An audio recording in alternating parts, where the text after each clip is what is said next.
このチャンネルを見ていただいているしおんさんの野菜スープの取り組みをご紹介します。皆さんこんにちは。神宮寺しおんさん、数ヶ月前に初めてコメントをいただきました。神社仏閣が好きなこと、運気が上がる色が紫、そして音楽が趣味でこのペンネームをつけられたそうです。素敵なお名前ですよね。しおんさんは十数年乳がんの闘病を続けられているそうです。いろいろ野菜スープに工夫を凝らしておられて、私もとても勉強になりました。皆さんにシェアしても大丈夫ですかとお尋ねしたら、副作用で困っておられる方の気持ちがよくわかります。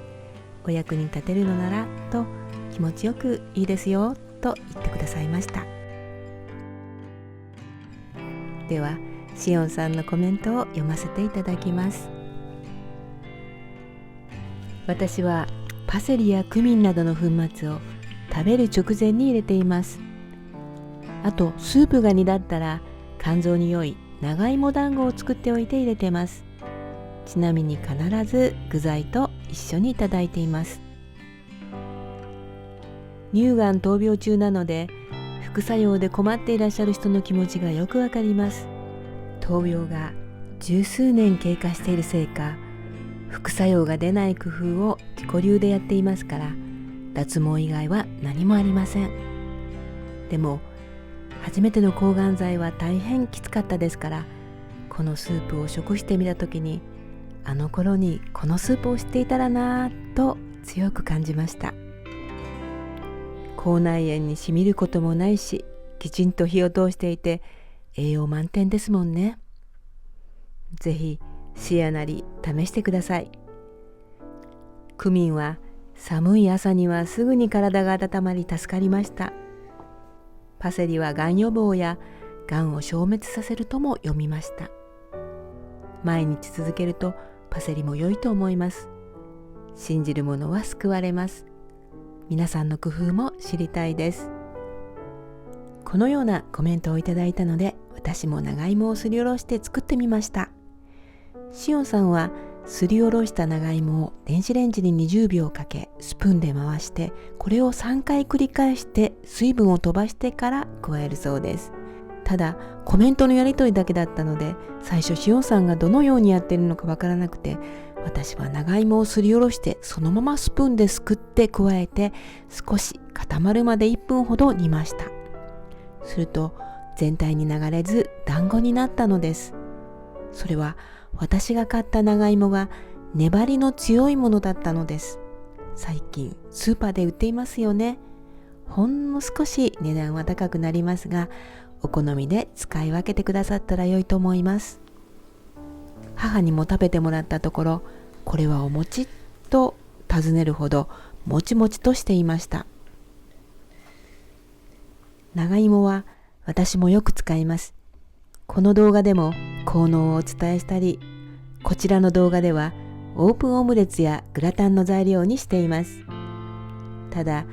基本のスープには使ったことはなく、肝臓に良いとは知りませんでした。とても勉強になりました。しおんさんは長芋を毎日スープに入れて食べておられるそうで、肝臓の転移の数値が良くなったというコメントもいただきました。本当に良かったですね。私はこのチャンネルであなたとあなたの大切な人が少しでも健康になっていただきたいと、いろんなスープをアップしています。私自身の体で感じた多くのこと、例えば顔色が良くなったこと、便通が良くなって腸内環境が改善されたこと、痩せ体質になったこと、それなりの年齢になっても自分でも元気やな、まだまだやりたいこといっぱいと生き生きと暮らせるのは、スープと出会ったことも大きいと思っています。夫をがんで亡くした私にとって、がん予防のために野菜スープを毎日食べているのも確かです。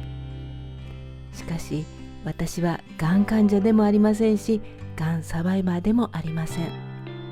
私の体で実感したことではないので、がんに良いということやスープががんに効くということは申し上げられませんが、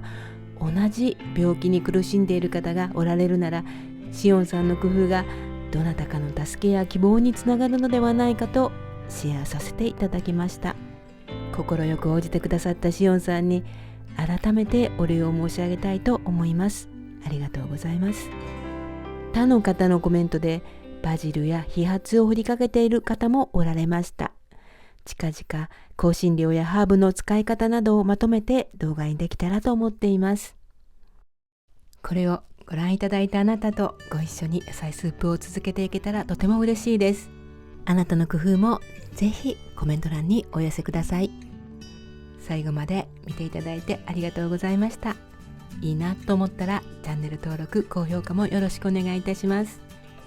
では次回の動画でお会いいたしましょう。